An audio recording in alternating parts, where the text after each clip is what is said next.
Heureusement que derrière, tu as un exceptionnel Brahim Diaz. Les amis, Brahim Diaz, il est plus fort que Lionel Messi. Non, c'est bon, calme, je rigole. Je rigole. Un peu d'humour. Brahim Diaz, c'est juste pour dire qu'il est exceptionnel. Depuis la saison dernière, il montre des choses tellement dingues. Mais je ne sais pas si vous avez vu ce but de fou malade. Salut les fumiers, j'espère que vous allez bien. Aujourd'hui, victoire du Real Madrid en Ligue des Champions face à l'Atlético de Madrid. Victoire 2-1 avec un magnifique but de Rodrigo et un magnifique but de Brahim Diaz. Je pense que Bellingham avait raison. Le plus talentueux, je pense que c'est Rodrigo dans cette équipe du Real Madrid. Il y a pas mal de choses à dire. Il y a beaucoup de choses qui m'ont déplu. Il y a beaucoup de choses qui m'ont plu à la fois. Il va falloir qu'on en parle, les amis. Mais juste avant de commencer, comme d'habitude, si vous êtes nouveau sur la chaîne, n'hésitez pas à vous abonner. C'est important. N'hésitez pas à me laisser un petit commentaire pour me dire ce que vous avez pensé du match et me laisser un petit like. Sur ce, les amis, c'est parti, on en parle.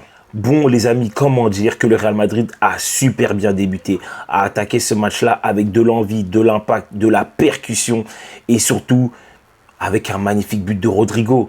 Tout de suite, il faut qu'on parle de Rodrigo. Je pense que Rodrigo est le plus talentueux de cette équipe du Real Madrid. Je pense que Rodrigo, tout simplement, c'est l'attaquant le plus décisif actuellement depuis le début de saison du Real Madrid. Alors certes, oui, Rodrigo, ça n'a jamais été un joueur assez constant dans ses buts, dans ses passes décisives, voire même dans ses prestations. Mais il faut le dire, depuis le début de saison, je pense que c'est l'attaquant le plus constant et c'est le joueur le plus constant avec Valverde, tout simplement. Tout simplement, aujourd'hui, il a été monstrueux. Quand Bellingham disait que oui, c'était le plus talentueux, je pense réellement que c'est la vérité. Je pense réellement que c'est la vérité. Et sans Rodrigo, je pense que l'attaque ne tourne pas de la même manière. Ça ne veut pas dire que l'attaque ne serait pas bonne, ça ne veut pas dire que l'attaque ne serait pas efficace. Mais je pense que Rodrigo apporte ce petit plus-là. Et il y a juste à voir la phase de jeu sur son but, tout simplement. Franchement, Valverde, il a fait une passe décisive magnifique. Et qu'est-ce qu'il nous a fait, le beau Rodrigo? Tout simplement, il a attaqué l'espace, il a éliminé son vis-à-vis, il a mis une frappe enroulée, pied gauche, magnifique. Le gardien peut rien faire. Le gardien peut rien faire. Et là, ce but-là est l'image de toute l'équipe parce que toute l'équipe était impliquée pour marquer ce but-là, tout simplement. On a vu du mouvement, on a vu de l'intensité, on a vu de l'agressivité. On a vu que, dès le début, a entamé le match comme il se devait. Comme il se devait. Mais après ce but-là, moi, il y a quelque chose que je ne comprends pas. Le Real Madrid a voulu gérer le score et le Real Madrid s'est beaucoup fait peur et le Real Madrid a pris un but bête qu'il ne devait pas prendre. Le Real Madrid a pris un but bête qu'il ne devait pas prendre.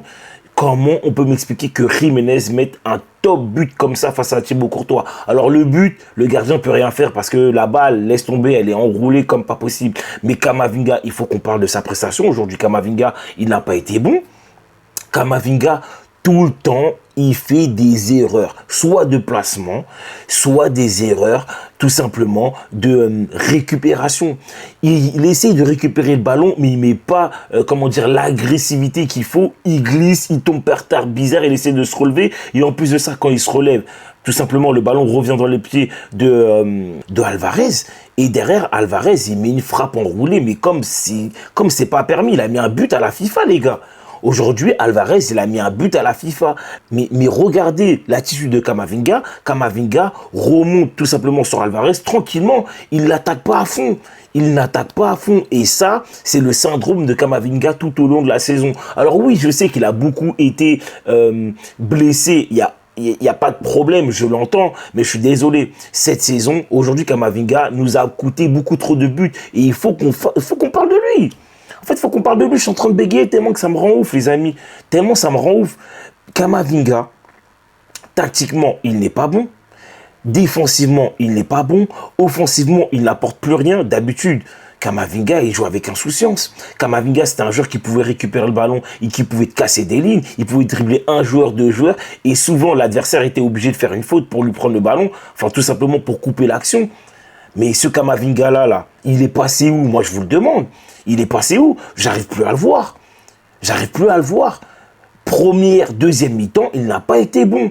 Il n'a pas été bon. Et le double pivot Camavinga-Tchouaméni, malheureusement, ce n'a pas été bon. Tchouaméni, dans le registre offensif, effectivement, il n'a pas été exceptionnel et voire même, il a été inoffensif. Mais défensivement, heureusement que Tchouaméni a fait le boulot. Heureusement qu'il a été fort. Aujourd'hui, on ne pourra rien lui reprocher. Défensivement, Tchouaméni, il a fait le boulot. Mais malheureusement, il n'a pas été aidé par son compatriote Camavinga. Il n'a pas été aidé. Et ça, c'est problématique, en fait. Ça, c'est vraiment problématique. Il va falloir que Camavinga se mette au diapason, en fait, tout simplement. Parce que sur ce match-là, il fallait toute l'équipe, tout simplement, à 100%. Parce que défensivement, le Real Madrid a fait le boulot tout au long du match. Ferland Mendy, on peut le reprocher. Rudiger, pareil. Asensio, c'est un boss, c'est un patron. Le gars a montré que c'était lui, le leader de cette défense-là, même si ce n'est pas normal de penser ça. Parce que tout le monde pourrait dire, normalement, c'est censé être Rudiger. Mais aujourd'hui, Asensio, il a pris ses patins, il a porté ses couilles, comme on dit. Il a porté ses coronesses. Il a porté ses coronesses. C'est un boss, c'est un patron. Je pense réellement que c'est la réincarnation de Sergio Ramos. C'est la réincarnation de Sergio Ramos. Et les gens, ils vont me dire, oh, mais t'abuses, t'abuses. J'en ai rien à faire. Fâchez-vous comme vous voulez. J'en ai rien à faire. Ce mec-là est trop fort. Ce mec-là est trop fort. Et le gars qui était à sa droite, là, Valverde, il va falloir qu'on en parle aussi. Il va falloir qu'on ouvre ce dossier. Vous avez vu le match de Valverde. Je tiens quand même à expliquer que Valverde joue sous infiltration. Il est blessé. Le gars est peut-être à 20-30%, mais regardez la prestation de fou, de malade qu'il nous a rendu aujourd'hui. La copie est parfaite. La copie est parfaite. Si je devais lui mettre une note sur 10, le mec, je lui mets 9,5. Je lui mets 9,5 et pourtant, il était blessé. Physiquement, il n'est pas au point. Dédoublement, il est présent. Intensité, il est présent. Sur les centres, ces centres sont tout le temps dangereux. Tout le temps, vraiment, c'est bluffant de se dire ça, qu'à chaque fois, ces centres peuvent amener un but à chaque fois. Franchement, c'est une dinguerie. C'est vraiment une dinguerie. Défensivement, il n'y a personne qui le passe. Je suis en train de me poser la question, est-ce que c'est pas le meilleur arrière droit du monde? Et je sais qu'il y a plein de gens qui vont me rétorquer Hakimi, nanana. Mais les gars, Valverde, c'est pas son poste. Hein. Je vous le dis, hein. Valverde, il fait une saison au poste d'arrière droit. Il saute tout le monde, en fait. Il saute tout le monde et il n'y a personne qui est meilleur que lui. Il n'y a personne qui est meilleur que lui. Le mec a 10 poumons. Franchement, aujourd'hui, je pense réellement que Valverde, c'est le joueur qui, dans les prochaines années, sera un très grand capitaine au Real Madrid. Sera un très grand capitaine au Real Madrid. Il montre que c'est un leader. Il respecte l'institution. Ça, c'est très important. Et franchement, je suis désolé, c'est un exemple pour tous les joueurs. C'est un exemple pour tous les joueurs. Aujourd'hui, la défense, elle a été exceptionnelle. Pareil pour Thibaut Courtois. Alors certes, l'Atlético ne t'a pas imposé un rythme étouffant. Je trouve surtout que la première mi-temps, ils ont essayé de maîtriser le jeu, maîtriser le tempo. Et c'est ça qui, je pense, fait que derrière, on n'a pas subi beaucoup d'occasions. Ils avaient le contrôle du jeu, mais en tout cas, en termes d'occasions franches, ils n'ont pas eu grand-chose. Mais quand même, je tiens quand même aussi à revenir sur un petit détail. Il y a un beau pénalty sur Rodrigo, les amis. Il y a un beau penalty sur Rodrigo. Je vous mets la photo ici et je vous mets la photo ici. Je suis désolé, regardez ça. Regardez ça. Il y a penalty sans détour. Et je ne comprends même pas comment la VAR n'est pas revenue sur cette faute-là. Moi, vraiment, il y a un truc que je ne comprends pas. Et je suis sûr que peut-être que cette action-là, parce qu'elle se fait assez très tôt en début de match, mais je pense qu'au bout de 60 minutes, il y a la même action. Je vous jure que l'arbitre y siffle. Je vous jure que l'arbitre y siffle. Et je pense qu'il n'a pas voulu tuer le match, tout simplement. Mais moi, pour moi, je suis désolé, les petits trucs comme ça, là, ça ne peut pas passer. Ça ne peut pas passer. Honnêtement, ça peut pas passer. Parce que après, toute la première mi-temps, qui selon moi n'a pas été bonne, hormis les 10 premières minutes où on marque le but, où on montre quelque chose de cohérent, pareil, la deuxième mi-temps, le début de la deuxième mi-temps, elle n'est pas bonne. Elle n'est pas bonne. Mais heureusement que derrière, tu as un exceptionnel Brahim Diaz. Les amis, Brahim Diaz, il est plus fort que Lionel Messi.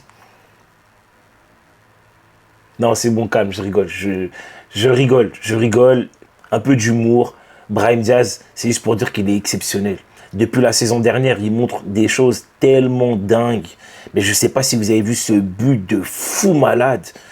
Les gars, il a fait tomber le joueur. Mais le gars, il lui a cassé les chevilles, en fait, tout simplement. Il lui a cassé les chevilles. Il a dribblé 2 joueurs. Il a mis une frappe. Je sais même pas comment il fait pour mettre le but. Là, carrément, j'en parle. Je sais même pas comment il fait pour mettre le but. Parce que, faut dire quelque chose. Brahim Diaz, pendant les... Combien de temps il a joué? Il a joué 89 minutes. En gros, il a joué 90 minutes. Les gars, pendant les 90 minutes, Brahim Diaz, il a envoyé. Hein. Il a envoyé. Il a essayé de provoquer. Il a proposé. Même si la première mi-temps, ça ne marchait pas tout le temps. Mais en tout cas, la débauche d'énergie défensive qu'il a eu aujourd'hui, franchement, c'était exceptionnel. Et je trouve qu'aujourd'hui, il n'a pas triché. Il n'a pas triché, contrairement à Camavinga, oui, qui n'a pas été bon, franchement. Alors, Camavinga, il ne triche pas, mais c'est pas possible d'être autant mauvais. Et Mbappé, les gars, Mbappé, c'est peut-être pour moi le plus mauvais match qu'il a sorti aujourd'hui. de la saison. Parce que même quand il n'était pas bon, on voyait qu'il essayait. Vous savez, il y a des moments où ça passe pas, il y a des moments où on n'est pas bien, tout ça et tout, il n'y a pas de problème. Et j'ai envie de dire, il y avait des circonstances. Mais aujourd'hui, il n'y avait pas d'excuse. Le gars, mentalement, il est prêt, physiquement, il est prêt. Mais aujourd'hui, la prestation, elle n'est pas bonne. Et regardez la passe qu'il a donnée à Vinicius en fin de match, qui aurait pu le donner le 3-1. Les gars, comment il peut le donner autant en retrait? Normalement, c'est dans la course. Et c'est terminé, en fait, il y a 3-1. Le match, on n'en parle plus, c'est bouclé. L'Atlético ne peut même pas penser revenir peut-être au match retour. Mais là, 1-0, c'est pas assez. C'est pas assez. Mbappé, aujourd'hui, c'était un non-match. C'était un non-match. Il n'a rien proposé. Il a été mauvais. Il a été mauvais. Techniquement, il n'a pas fait beaucoup d'erreurs. Mais par contre, dans le dernier geste, je suis désolé. Je suis désolé. Non, c'est pas ça. Ses compatriotes aussi, Vinicius, hein, parce que Vinicius, toute proportion gardée, il a essayé pas mal de choses et tout, il a été beaucoup cadenassé à 2 et à 3, il n'y a pas de problème, l'attitude était là, il s'est donné, il a fait des replis défensifs, tout ça et tout, il n'y a pas de problème. Mais Vinicius, on n'est pas habitué à ça, frérot. Vinicius, d'habitude, c'est un mec qui te met une passe D ou un but.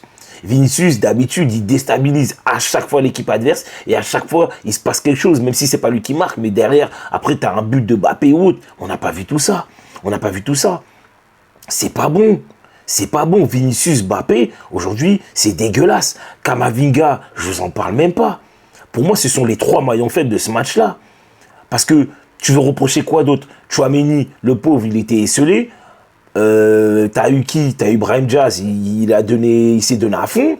T'as eu Asensio, bon, tu peux rien lui dire. Valverde pareil, Ferland Mendy pareil, Rudiger pareil. En fait, en vrai, pour moi, Camavinga, Mbappé et Vinicius, aujourd'hui, ils nous ont tués. Ils nous ont tués, ils ont bouffé la feuille de match. Ils ont bouffé la feuille de match tout simplement. Et heureusement qu'en deuxième mi-temps, Modric il a pris la place de Camavinga parce qu'on a vu que le jeu, le tempo n'était pas pareil. Le jeu n'était pas du tout pareil. On voyait que c'était plus facile de ressortir les ballons. On voyait que c'était plus facile pour nous d'attaquer l'espace tout simplement. Côté gauche, côté droit, ça jouait bien dans la verticalité. On a vu que ça essayait. Il y avait plus de choses cohérentes dans le jeu. Mais derrière, le dernier geste, c'était pas ça. C'était pas ça. Et encore une fois, il a fallu un exploit individuel de Brahim Diaz ou de Rodrigo. Alors certes, l'exploit individuel de Brahim Diaz, c'est sur une exécution de 1-2 assez bien menée. Il faut le dire, en une touche de balle. Mais par contre, voilà quoi. Moi, j'aurais voulu avoir quelque chose de plus cohérent dans le jeu de la première à la dernière minute. Même si l'adversaire a des temps forts et il y a pas de problème. Je sais, je l'entends que forcément, tu as un adversaire en face qui est assez fort. Il va avoir ses temps forts. Mais je trouve que de manière globale, on n'a pas bien géré ce match-là. On n'a pas bien géré ce match-là. Par contre, mention spéciale à Ancelotti. On a vu qu'il a vu la faiblesse de l'Atlético Madrid et c'était le côté gauche du côté de Rodrigo où il y avait Javi Galán parce qu'on a vu que ça attaquait beaucoup ce côté-là. On a vu que Rodrigo il l'a fatigué. On a vu que Valverde a beaucoup proposé des dédoublements. Et ça, je suis désolé, il faut le dire. Quand il fait des choix tactiques très mauvaises, il faut le dire. Et quand il fait des bons choix intelligents, il faut le dire aussi. Et aujourd'hui, mention spéciale à Carlo Ancelotti. Vraiment. Mais en dehors de ça, quand même, il faut se réjouir. C'est une victoire 2-1. C'est pas un match facile, c'est l'Atlético en face. Et il fallait qu'on gagne ce match-là. Au moins, tu pars avec un but d'avance. Quand tu arriveras chez eux, tu sais qu'eux, il va falloir qu'ils attaquent. Et là, il va falloir être très juste pour attaquer les espaces. Avec le retour d'un Bellingham, avec en espérant aussi un Valverde un peu plus en forme qu'aujourd'hui, même si aujourd'hui je trouve qu'il a été exceptionnel. Je pense réellement que ce match-là va se jouer vraiment la semaine prochaine, les amis. Je ne sais pas ce que vous en pensez, en tout cas, pour moi, c'est la fin du débrief. N'hésitez pas à me dire ce que vous en pensez en commentaire. Me laisser un petit like si vous avez apprécié la vidéo comme d'habitude. Et si vous êtes nouveau sur la chaîne, pour me soutenir, n'oubliez pas de vous abonner. Objectif 2000 abonnés avant de la fin de l'année. C'est largement faisable, les amis. Sur ce, ciao les fumiers.